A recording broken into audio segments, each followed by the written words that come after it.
why did Joe Biden's medical team announce right now, right on the eve of the release of this book, this shocking story that the president who just left office 100 days ago was suffering from a very serious, rare, malignant form of prostate cancer? This doesn't just develop immediately, that just in a matter of 9 months, he developed a prostate cancer unknown to all of his doctors, unknown, that didn't appear on any of his diagnostic tests, and was advanced to the point that it may be fatal.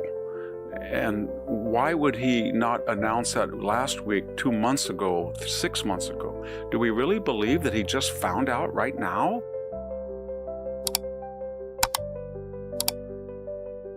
Victor Davis Hanson just dropped a bombshell. Biden's aggressive prostate cancer, announced on the eve of Jake Tapper's tell-all book Original Sin, isn't just tragic. It's suspicious. Was this a desperate ploy to bury a cover-up Tapper himself helped run?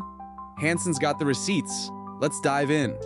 4 years, again and again and again, if anybody questioned the obvious mental decline of Joe Biden, his cognitive difficulties, Jake Tapper, and went on CNN, Jake Tapper tore them apart.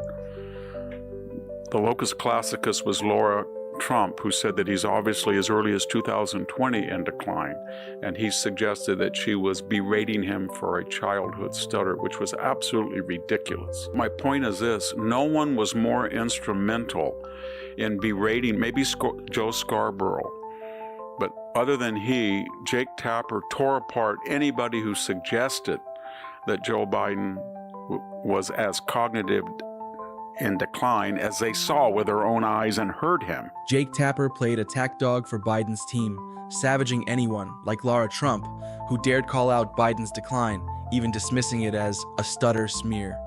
Hanson's clear. Tapper wasn't just wrong.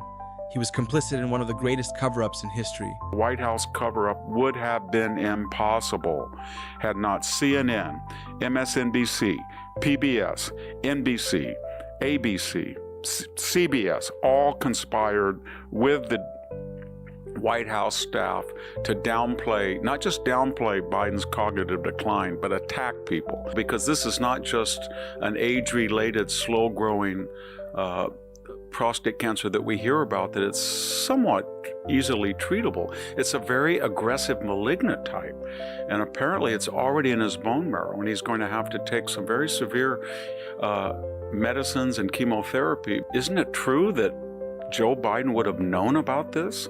We just had a report right before he stepped down in the summer of 2024, an exhaustive medical report that he was fine. But if you were a cynic, you would say the medical announcement was designed to detract from the Bombshell book that will come out describing this historic conspiracy to hide Biden's medical condition. We need to know when it was discovered, because the implication is that just suddenly he had problems, and then he got a sudden diagnosis, and then he immediately announced it. Hanson's unraveling a medical scam.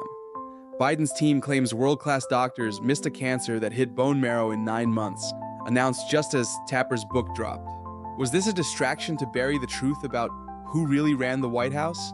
And there's other peripheral subtext to this story, and that is some of the treatment for advanced prostate cancer may have side effects, and some of the side effects may be anything from vertigo to fatigue to mental confusion. When the Wall Street Journal wrote in a definitive story, Jake Tapper wrote them off as Murdoch Fox propagandists. So why are we here? Why did he write a book now? Well, the obvious answer is that Joe Biden has no power. Hanson's verdict is brutal. Tapper's book isn't truth-telling. It's a rebrand, profiting off a cover-up he enabled. But it's not just Tapper. Biden's team, his doctors and staff, they all hid the truth, leaving us to question who was really running the show. It's easy now to write about that. It was hard and would require intellectual courage, moral fortitude to say this when he was the most powerful man in the world. And so, Jake Tapper, you failed that test. And you should pay a penalty. CNN should look very carefully on whether they want to retain him, because this is one of the greatest acts of duplicity, moral duplicity I've seen in my entire life. If you found this breakdown helpful, hit that like button so more people see it. And if you want more sharp takes on global power plays, go ahead and subscribe. Thanks for watching, and I'll see you in the next one.